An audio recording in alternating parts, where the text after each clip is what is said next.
दतिया विधानसभा उपचुनाव में मतदान शुरू होने से समाप्त होने तक एमपी तक की टीम ने पूरे दिन शहर से लेकर ग्रामीण अंचलों तक बूथों और मतदान केंद्रों का जायजा लिया। यह समीक्षा किसी की हार या जीत का दावा नहीं करती, बल्कि मतदान के दौरान दिखाई गई राजनीतिक ताकत और कार्यकर्ताओं की सक्रियता का आकलन है। सबसे पहले हम बात करते हैं कांग्रेस की, तो इस बार केवल शहर ही नहीं बल्कि ग्रामीण क्षेत्रों में भी उसका परंपरागत वोटर मतदान केंद्रों तक सक्रिय दिखाई दिया। कई बूथों पर कांग्रेस समर्थकों की मौजूदगी और मतदाताओं का आत्मविश्वास चर्चा का विषय रहा।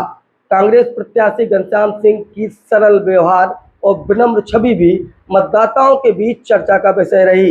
कई मतदाताओं से बातचीत में यह बात सामने आई कि उनका सहज जनसंपर्क और आम लोगों से जुड़ने का तरीका उनके पक्ष में सकारात्मक माहौल बनाने वाले प्रमुख कारणों में शामिल रहा। मतदान के दौरान कांग्रेस के प्रदेश अध्यक्ष जीतू पटवारी भी लगातार सक्रिय दिखाई दिए।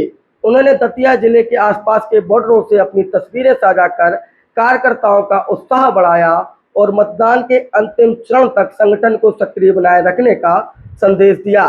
कांग्रेस कार्यकर्ताओं के बीच इसे मनोबल बढ़ाने वाली रणनीति के रूप में देखा गया। शाम 6 बजे के बाद जब मतदान समाप्त हुआ और मतदाता खुलकर बोलने लगे, तब कई स्थानों पर यह आवाज सुनाई दी कि मुकाबला उम्मीद से अधिक कड़ा रहा और दोनों दलों में भितरघात की चर्चाएं भी बराबर चलती रहीं। भारतीय जनता पार्टी संगठन के स्तर पर बूथों पर मौजूद तो दिखी, लेकिन सबसे अधिक चर्चा पूर्व गृह मंत्री डॉक्टर नरोत्तम मिश्रा की भूमिका को लेकर रही। मतदान के बाद जमीनी स्तर पर बूथ दर बूथ उनकी सक्रियता उतनी दिखाई नहीं दी जितनी उनके समर्थकों को उम्मीद थी। राजनीतिक गलियारों में यह चर्चा भी चलती रही कि उनके समर्थकों को चुनावी प्रबंधन से दूर रखा गया। हालांकि इसकी आधिकारिक पुष्टि किसी स्तर पर नहीं हुई, लेकिन यह चर्चा पूरे दिन राजनीतिक माहौल का हिस्सा बनी रही। इसी बीच भाजपा जिलाध्यक्ष रघुवीर कुशवाहा को हटाए जाने का एक कथित पत्र सोशल मीडिया पर वायरल हुआ।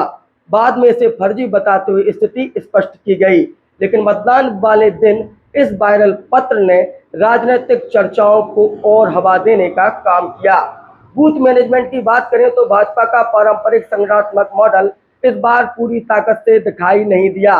कई जगहों पर मूल कार्यकर्ता, जो आमतौर पर मतदाताओं को घरों से मतदान केंद्रों तक ले जाने की जिम्मेदारी निभाता है, अपेक्षाकृत कम सक्रिय नजर आया। दूसरी ओर भाजपा प्रत्याशी आशुतोष तिवारी के साथ पार्टी के उन नेताओं और कार्यकर्ताओं की सक्रियता अधिक दिखाई दी जो नरोत्तम मिश्रा की राजनीतिक लाइन से अलग माने जाते हैं। इस चुनाव का एक और महत्वपूर्ण पहलू रहा आजाद समाज पार्टी के प्रत्याशी दामोदर यादव का ग्रामीण क्षेत्रों में प्रभाव। गांव में उनका दमखम कई जगह स्पष्ट रूप से महसूस किया गया। राजनीतिक जानकारों का मानना है कि यदि दामोदर यादव ने अपेक्षा से अधिक वोट हासिल किया तो उसका सीधा असर मुख्य मुकाबले पर पड़ सकता है। यही कारण रहा कि मतदान के बाद कई मतदाता यह कहते सुनाई दिए कि दामोदर का प्रदर्शन कांग्रेस के संभावित बढ़त को प्रभावित कर सकता है। शहर में एक दिलचस्प स्थिति भी देखने को मिली। नरोत्तम मिश्रा ने कुछ समर्थक खुले तौर पर कांग्रेस की बढ़त का दावा करते दिखाई दिए। वहीं दूसरी ओर आम मतदाताओं के बीच भी कई स्थानों पर कांग्रेस के पक्ष में सकारात्मक चर्चा सुनाई दी। हालांकि चुनावी माहौल में ऐसी चर्चाएं अंतिम परिणाम का आधार नहीं होती, लेकिन वे जनमानस की तत्कालिक सोच का संकेत अवश्य देती हैं। भाजपा के लिए चुनाव एक अलग परिस्थिति में लड़ा गया। प्रदेश नेतृत्व ने डॉक्टर नरोत्तम मिश्रा का टिकट काटने का निर्णय लिया और उसके बाद पूरी चुनावी रणनीति नए प्रत्याशी के इर्द गिर्द बनाई गई।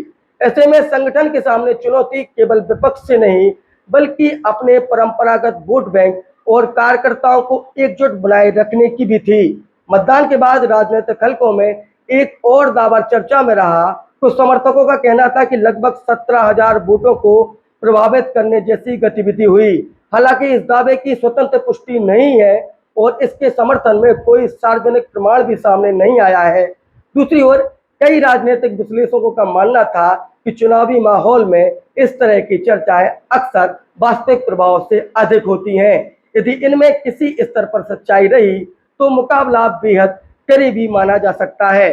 कुल मिलाकर दतिया का यह उपचुनाव केवल दो दलों का सीधा मुकाबला नहीं बल्कि इसमें संगठन की नाराजगी, भितरघात, स्थानीय समीकरण, प्रत्याशियों की व्यक्तिगत छवि और तीसरे मोर्चे की मौजूदगी ने सभी ने अपनी अपनी भूमिका निभाई। अब सारी राजनीतिक चर्चाओं का अंतिम जवाब मतगणना के दिन आपको मिल ही जाएगा। मयंक दुबे, MP तक, दतिया।